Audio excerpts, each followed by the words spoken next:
건물의 가치는 낮아지고 땅값이 오른다면서. 그러니까 제가 하는 말은 땅값이 오를 만한 데를 선점하는 게 훨씬 낫겠죠.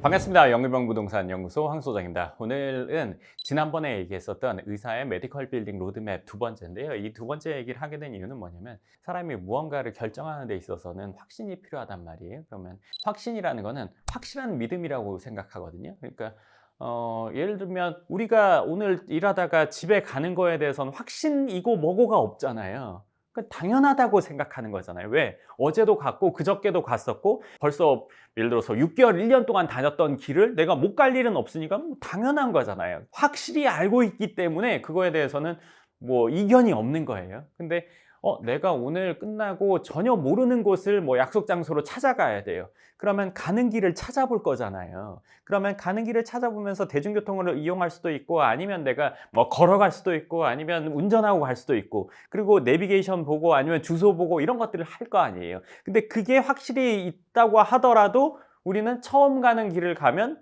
뭔가 좀 맞나 싶은 이런 생각이 든단 말이에요. 근데 그 목적지에 도달하기 위해서는 정확한 이 길을 알아야 되고, 그 길에 대해서 맞다고 판단이 들어야 된단 말이에요. 지난번 영상에서도 충분히 제가 얘기를 했지만 그 내용에 덧붙여서 얘기할 것들이 좀 있어요. 왜냐면은 이 얘기까지 들으면 내가 메디컬 빌딩을 하는데 어떤 생각을 갖고 어떤 결정을 해야겠다, 이런 것들이 조금 더 구체화될 거란 말이에요. 그래서 오늘 해드릴 얘기는 두 가지입니다.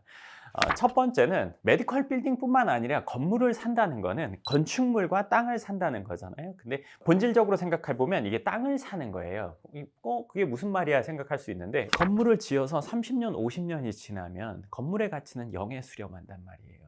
그럼 땅의 가치가 올라서 건물 가치가 0이 되더라도 내가 맨 처음 건물이 있는 상태에서 샀던 그 가치보다 높아지는 게 우리가 원하는 거잖아요. 왜냐하면 건물 값은 감가상각되고 땅의 가치가 물가 상승 아니면 가치 상승하면서 건물 가치가 떨어지는 걸 상쇄하고 올라갔을 때 자산 가치가 더 커지는 거니까요. 그러니까 땅을 사는 거란 말이에요. 그만큼 입지가 중요하다는 얘기예요. 부동산을 사는 거에 있어서 입지를 넘어가는 가치는 존재할 수가 없어요. 자, 이 얘기는 제가 이전에도 누차 해드렸어요. 근데 그래, 그런 것 같아, 이렇게 생각할 수 있는데, 더 현실적으로 예를 들어드린다면 강남이랑 내지는 뭐 핵심 지역이랑 그렇지 않은 지방이나 뭐 다른 지역에 똑같은 크기와 형태, 구조, 인테리어의 건물을 짓는다고 하면 이 두 건물의 건축비는 똑같을 거예요.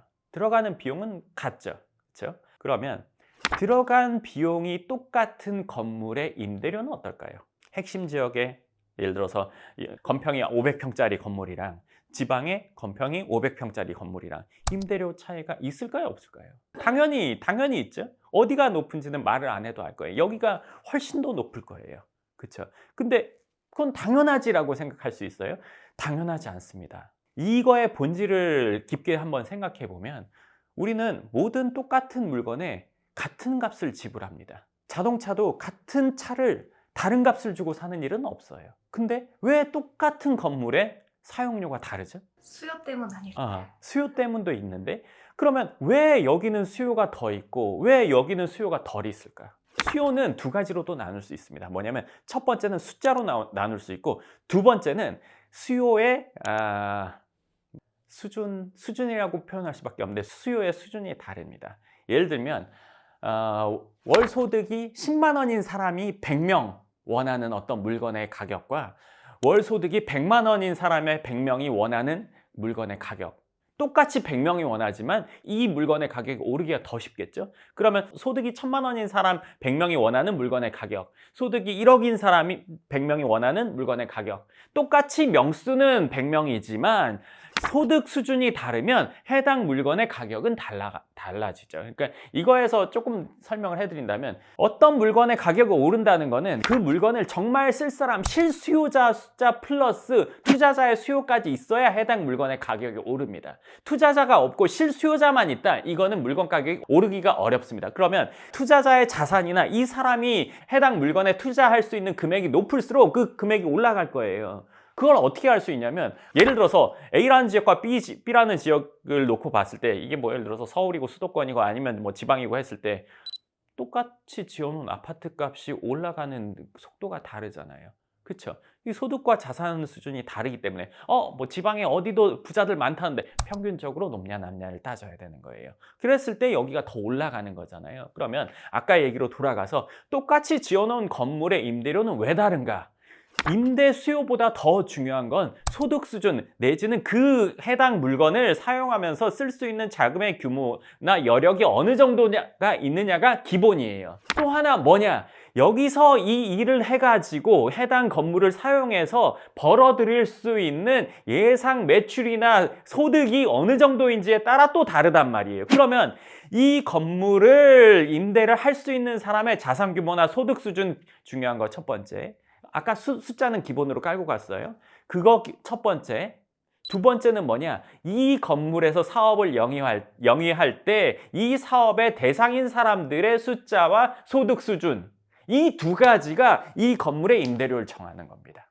이해하셨을 거예요? 그러면 똑같은 금액을 들여서 건물을 지어도 여기가 임대료를 더 받네? 근데 여기서 하나 이상한 거는 근데 임대료를 더 받지만 수익률은 왜 여기가 더 높지? 왜냐하면 건물값만 수익률에 계산하는 게 아니라 땅값이 같이 들어가기 때문이잖아요. 그렇죠? 자, 근데 여기서 재밌는 얘기를 하나 더 해드릴게요. 뭐냐면 이 컵은 어디 가나 예를 들어서 10,000원이라고 치면 어디 가나 10,000원입니다. 근데 이 10,000원짜리를 여기 놓으면 사용료를 한 달에 2,000원 받고 여기 놓으면 사용료를 한 달에 1,500원 받아요. 그러면 여기 놓고자 하는 사람은 없을 거예요. 다 여기 놓고자 할 거예요. 근데 여기 놓으려고 하니까 이 바닥에 이 땅값이 더 비싼 거예요. 그렇죠? 여기는 가격이 더 싸고. 자, 그런데 이 컵이 10,000원일 때는 여기 예를 들어서 사용료가 예를 들어서 해봐야 뭐 몇천 원, 뭐 10,000원, 뭐 이 정도 될 거니까 우리가 크게 뭐 생각할 필요가 없어요. 근데 이 컵의 가격이 50억일 때는, 30억일 때는 여기에 놓는 게 낫겠어요? 여기에 놓는 게 낫겠어요? 가치가 올라갈 때 넣는 게 훨씬 더 낫잖아요. 그러니까 건물의 가치는 낮아지고 땅값이 오른다면서, 그러니까 제가 하는 말은 땅값이 오를 만한 데를 선점하는 게 훨씬 낫겠죠. 이 이야기가 바로 우리가 뭐 예를 들어서 수익률이 높거나 내지는 내가 원하는 임차인으로 가득 채운 건물을 어디에 사야 될지를 판단할 수 있는 기준이에요. 그리고 요즘에 이런 얘기 많이 하잖아요. 앞으로 우리나라 인구가 줄어들고 경기가 안 좋아지고 뭐 이런 얘기들 많이 한단 말이에요. 그러면 이 위치랑 이 위치랑 똑같이 수요자가 50%씩 줄어들까요? 아니면 어디 하나는 80%, 90% 줄어들고 어느 하나는 1, 20% 줄어들까요?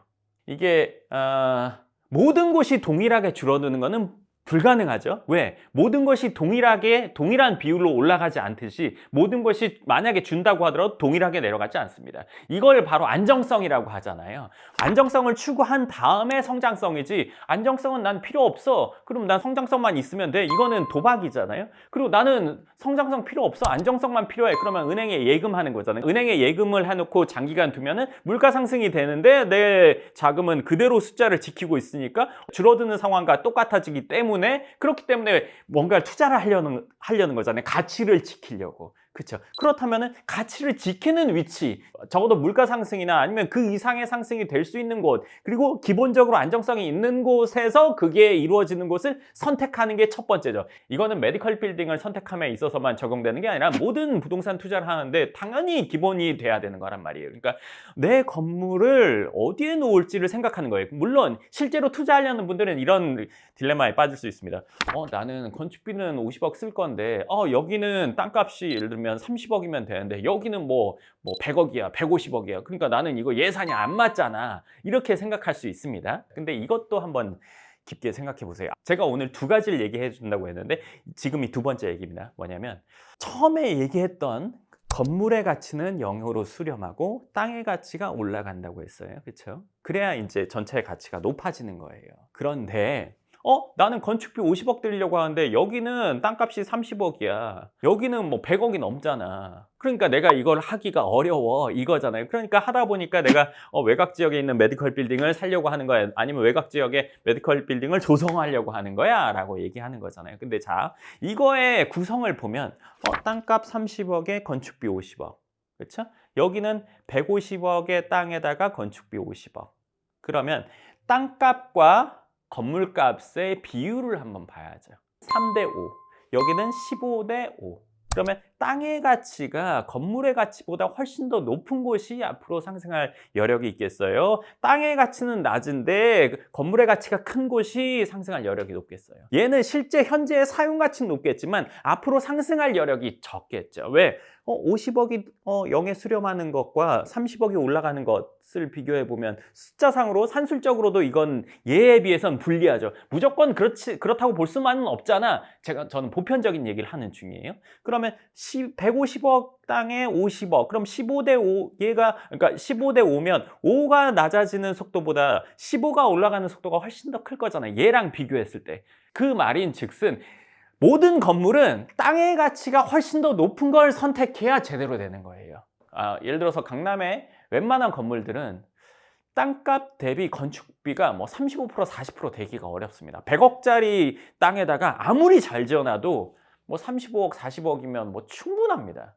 근데 지방은 35억, 40억 들이는 땅, 35억, 40억짜리 건물을 짓는 땅이 그 금액보다 못한 경우도 있고 그 금액 정도인 경우도 있고, 강남이 아닌 지방 같은 경우에는 땅값이랑 건물값의 비율이 아까와 반대가 되는 경우도 많단 말이에요. 그러면 내가 하는 투자가 건물을 사는 게 됐다. 그러면 그거는 앞으로 0으로 수렴하는 자금이 더 많다는 것. 땅값의 비율이 훨씬 더 많다. 그러면 앞으로 집가 상승, 물가 상승할 수 있는 비율이 훨씬 더 높은 투자를 한 거예요. 그러니까 외곽으로 가는 것과 안쪽으로 들어오는 것의 차이는 본질적으로 우리가 따져보면 이런 차이가 있다는 거예요. 첫 번째, 건물을 놓더라도 가치가 높은 곳에 둬야 되는 거고, 그랬을 때 땅의 가치가 상승할 곳을 선점한다는 것이 첫 번째. 두 번째는 땅의 가치와 건물의 가치를 비율로 따져봤을 때 어디가 더 높냐에 따라서 앞으로 상승력이 있냐 없냐를 우리는 판단해 볼 수 있어요. 그러니까 이것까지 생각을 해보고도 나는 이쪽이 좋다. 그럼 그건 하는 거예요. 근데 이걸 알고서 나는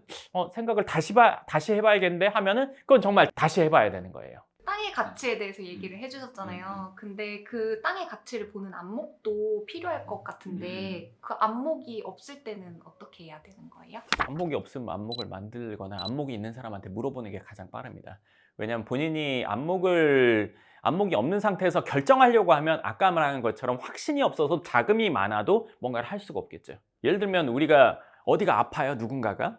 그러면 이 사람이 수술을 하거나 치료를 하려고 하면 여러 병원을 찾아볼 거 아니에요. 그렇죠?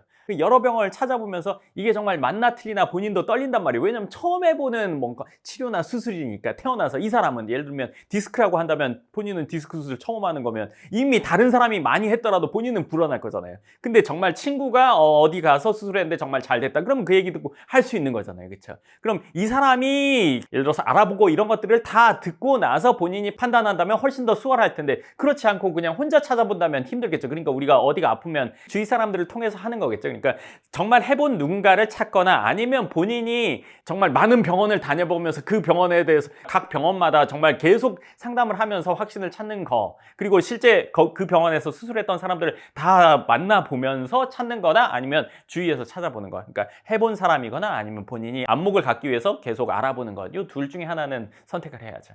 근데 그 투자라는 게, 그러니까 건물을 사고 땅을 사는 게 이게 스스로 한다고 하면은 분명히 그 중간에 시행착오라는 거를 겪게 될 텐데, 근데 그렇게 되면은 손실이 너무 큰 거 아니에요?